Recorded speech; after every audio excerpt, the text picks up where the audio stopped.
अर्जुन द्वारका में हुई घटनाओं का विवरण बताते हैं आगे। श्री गणेशाय नमः। ओम नमो भगवते वासुदेवाय। सोऽहं नृपेन्द्र रहितः पुरुषोत्तमेन सख्या प्रियेण सुहृदा हृदयेन शून्यः अध्वन्युरुक्रम परिग्रहमंगरक्षण गोपैरसद्भिर्बलेव विनिर्जितोऽस्मि।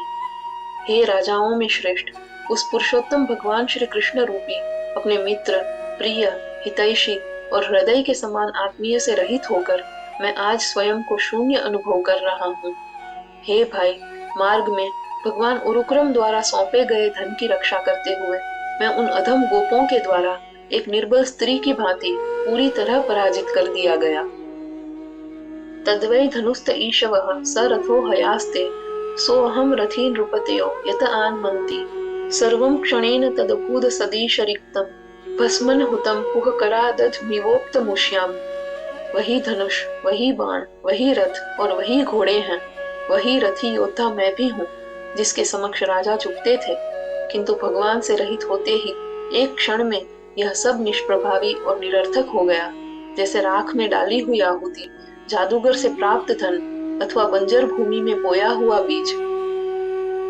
राजं स्तवयानुपृष्टानां सुहृदां नः सुहृदपुरे विप्रशाप विमूढ़ानां निघ्नतां मुष्टिभिर्मिथः। हे राजन, जिन हमारे सुहृदों के विषय में आपने पूछा था, वे सभी अपने सुहृदों के नगर द्वारका में ब्राह्मणों के शाप से विवेक खोकर परस्पर घूंसों से एक दूसरे को मारने लगे थे। वारुणीं मदिरां पीत्वा मदोन्मथित चेतसाम् अजानतामिवान्योन्यं चतुः पंचावशेषिताः। वारुणी मदिरा पीकर जिनका चित्त मद के कारण अत्यंत विचलित हो गया था और जो मानो एक दूसरे को पहचानते भी नहीं थे, वे परस्पर लड़ते लड़ते केवल 4-5 ही शेष रह गए। प्रायेणैतद् भगवत ईश्वरस्य विचेष्टितं मिथो निघ्नन्ति भूतानि भावयन्ति च यन्मिथः। यह प्रायः भगवान परमेश्वर की ही लीला है कि प्राणी परस्पर एक दूसरे का नाश भी करते हैं और एक दूसरे की उत्पत्ति तथा पालन पोषण भी करते हैं। जलौकसां जले यद्वन् महानतो अदंतणीयसः दुर्बलान बलिनो राजन महानतो बलिनो मिथः।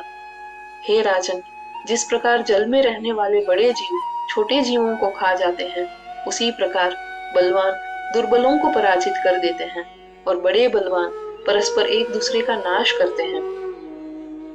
एवं बलिष्ठैर्यदुभिर्महद्भिरितरान् विभुः यदुन यदुभिरन्योन्यं भूभारान् संजहारः। इस प्रकार सर्वशक्तिमान भगवान ने उन अत्यंत बलवान और महान यादवों के द्वारा अन्य लोगों का संहार कराया और फिर पृथ्वी का भार बने हुए उन यादवों का भी यादवों के द्वारा परस्पर संहार करवा दिया। देश कालार्थ युक्तानि हृत्तापोपशमानि च हरन्ति स्मरतश्चित्तं गोविंदाभिहितानि में।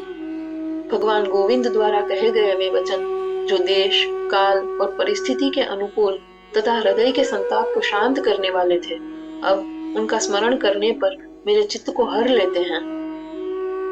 सूत उवाच एवं चिंतयतो जिष्णोः कृष्णपाद सरोरुहं सौहार्देनाति गाढ़ेन शांता आसीद विमला मतिः। इस प्रकार अर्जुन भगवान श्री कृष्ण के चरण कमलों का अत्यंत गहन प्रेम और स्नेह से चिंतन करते रहे, जिससे उनका चित्त शांत और निर्मल हो गया।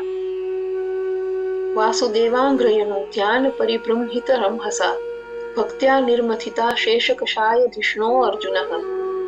भगवान वासुदेव के चरणों के निरंतर ध्यान से अत्यंत बढ़ी हुई भक्ति के प्रभाव से अर्जुन की बुद्धि के सभी कलुष और विकार पूर्णतः नष्ट हो गए। गीतम भगवता ज्ञानम यत्तत् संग्राम मूर्धनि काल कर्म तमोरुद्धम पुनरध्य गमत विभुः।